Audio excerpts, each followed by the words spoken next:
Hi friends, যেদিন ভিডিওটা shoot করেছি সেই দিন ছিল ভাদ্র মাসের প্রথম রবিবার।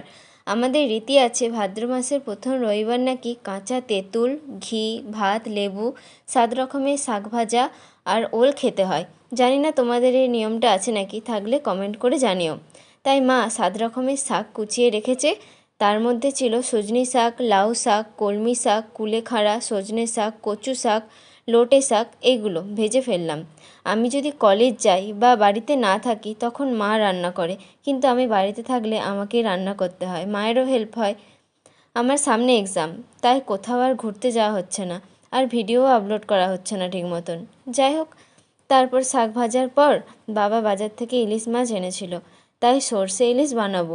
মাছে নুন হলুদ মাখিয়ে ভাজলাম, দিয়ে কাঁচা লঙ্কা ফোড়ন দিয়ে হলুদ গুঁড়ো, লঙ্কা গুঁড়ো, কালো সর্ষে বাটা দিয়ে মাছ দিয়ে দিলেই রেডি সর্ষে ইলিশ।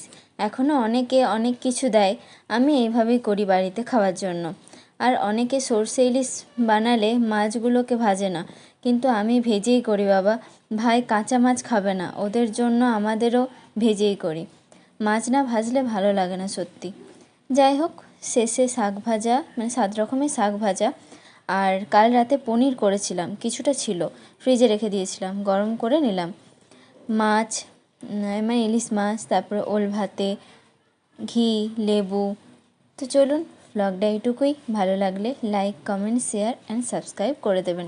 দেখা হচ্ছে খুব শীঘ্রই নতুন একটি ব্লগে। ভালো থাকবেন।